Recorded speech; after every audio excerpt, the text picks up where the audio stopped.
This is a very special tailgate episode of Electric Gold, and I'm Ryan here with Evan and John. Our mission today, our directive, our modus operandi, if you will, is to get you, the listener, hyped up and ready for Nashville SC's big game this evening versus CF Montreal. You guys hyped up? Are you ready? I'm hyped. I'm pumped. I'm so ready. Wonderful. Well, let's just dig right into it and get started. I've got 3 questions for you guys. This will help get you in the mood for the game tonight. Now, normally the game was in town. Perhaps we go to the tailgate before the game at the park, or you might decide to attend a restaurant or bar local to the area around Geodis. Let me ask you guys, what's your favorite bar or restaurant to conduct tailgate activities prior to the game? John, how about you?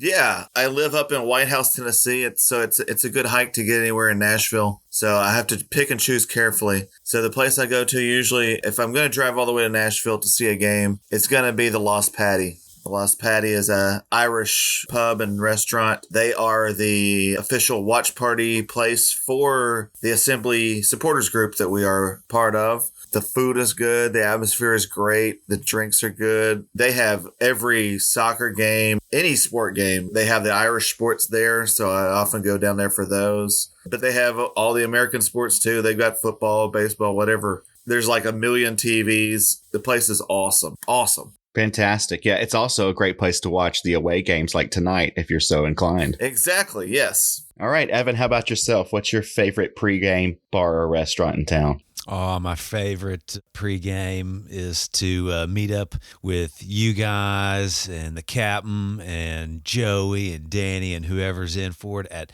Tailgate Brewery. I love their hot honey pizza. It's got mozzarella, pepperoni, sausage, jalapenos, and then they drizzle that house-made hot honey on it. Oh, my God, it's so good. Might just pair it with a Howdy Cloudy IPA, and man, that is a fantastic way to get going for a match. It's impossible to go wrong. And if you live anywhere in Nashville, there's a tailgate brewery near you now. So yes, be on the lookout. Yeah, that's one I'd put a star around, heart it, whatever, like I heart tailgate. Yes, write my name with the tailgate last name, like Ryan Tailgate. Imagining my future with tailgate breweries. Oh, it's so good. It's a great pick. Okay, well, we're talking about pregame rituals and events. Let's talk about something I think would be kind of fun. What is the strangest superstition or pregame ritual that you've ever heard of or seen? It can be with a soccer player or perhaps another sport. I'd love to hear what some of the craziest things that you guys have ever witnessed or heard about from a sports figure in terms of a pregame ritual. Evan? Well, you know, I used to always think that Les Miles eating grass was pretty strange, but listen to this one, guys. This was a failed attempt at a pregame ritual, all right? Back in 2008, this African football club called Midlands Portland Cement was instructed by their coach to take a cleansing dip in the Zambezi River because they had lost several games in a row. And John, as our resident geographer, you probably already knew this, but the Zambezi River is not a river that you really want to swim in, especially where this team was located. It was near Victoria Falls, and so the currents were really strong. Plus, that part of the river was actually closed off from swimming due to infestation of hippos and crocodiles. So anyway, the coach insists on them taking this pregame dip, and unfortunately, one of the players actually drowned, and then Midlands lost their next match. So Jesus. So all that and it didn't even work. It didn't even work. So yeah, what about that? Wow. Okay, that's a new one. I'd not heard that story before. John, what's the craziest pregame ritual you've ever heard of? It's not soccer related, but it is Baseball Hall of Famer Wade Boggs. Everything about Wade Boggs I find fascinating. He was a great player for the Red Sox and the Yankees. First of all, he always ate chicken before every game, like directly before every game, which got him the nickname Chicken Man. In practice before the game, he would take exactly 150 ground balls to field, no more, no less. At 7:17 p.m. every single night, he would run sprints at exactly that time. Don't know the meaning of that one. Before each at bat, he would take his bat and write the Hebrew word chai in the dirt. Chai means life. And you wonder, did he speak Hebrew? Was he Jewish? No, to both of those questions. At Fenway Park, he would ask the announcer not to say his uniform number because he once broke out of a slump when the guy forgot to say his number one time. So he would say, nope, don't say number 10 or whatever. And yeah, this one isn't superstition, but it's the fact that blows my mind the most. He claims to have once drank 107 beers in one day.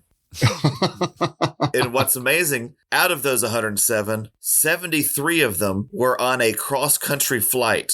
The team was flying from Boston to California for a game, and he drank 73 beers during the flight, then got on the ground and drank 34 more beers.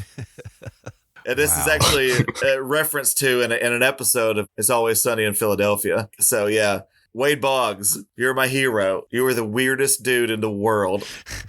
All right, I got to figure this out. So let's say, how long is a flight from Boston to, let's say, LA or San Diego would be the two. Sure, yeah.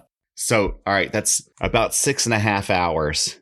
Oh, so that's 12 beers an hour for the entirety of the flight. I don't know how a human can live. 12 beers an hour. So that's a beer like how many every minutes? 5 minutes or something? Every 5 minutes, yeah. Oh my God. I mean, you have to be concentrated. And that's from takeoff to touchdown. So, yeah. You know, usually they're not serving drinks during that time. So let's chop off like 30 minutes where they're like, okay, tray tables are up. Yeah. Now that's even less time. It's like a beer every 3 minutes or something. Oh, my God. He's a hero in my mind. And I'd love to know what he did in the game, you know, once he got down to California. He probably went 3 for 4 with 2 doubles, knowing him. Yeah, I mean, we're talking about a Hall of Famer, and he's conducting himself this way. It's amazing.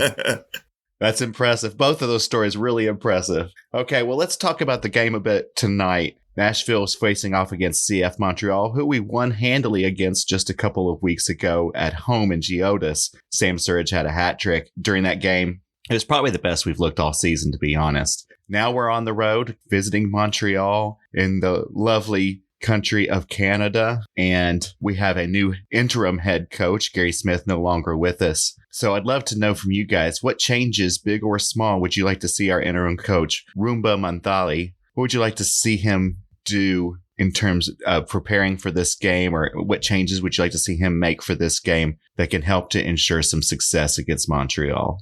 Evan, we'll start with you.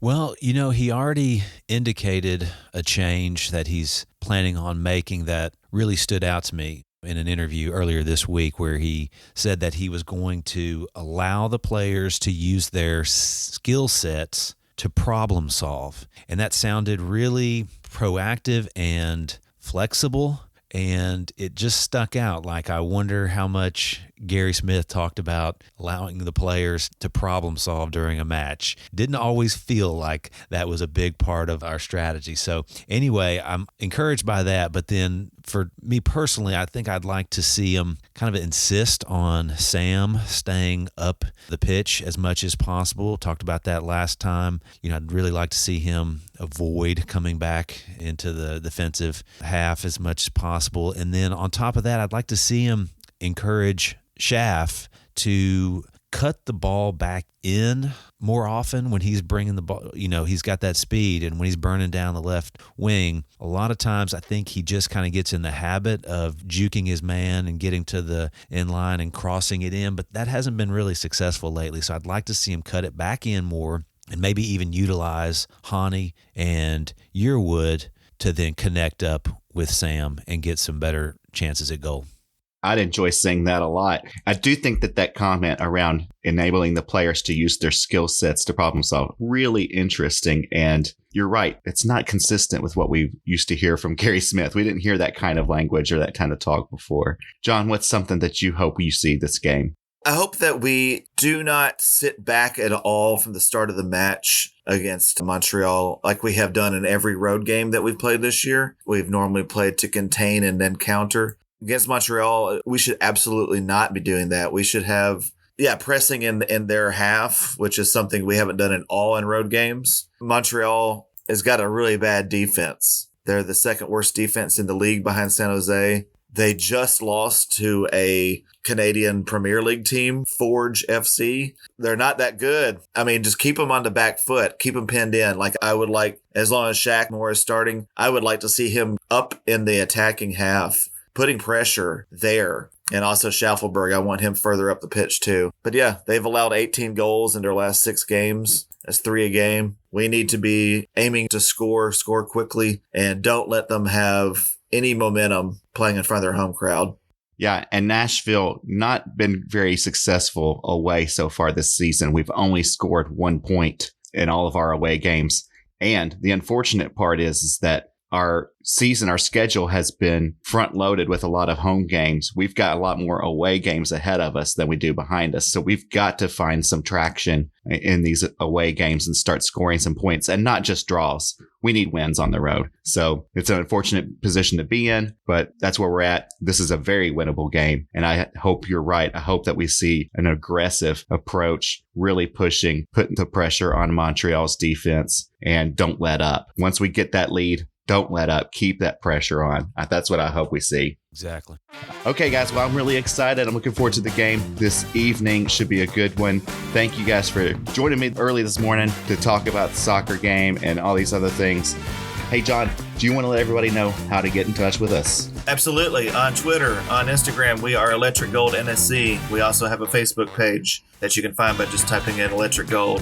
Fantastic. Thank you all for listening. Enjoy the game tonight. We'll be back later this week with a full podcast breaking down the game and looking forward to the 2 other games that we have this week. Of course, as always, let's remember to come on, you boys in goal. Come on, you boys in goal. Boys in goal.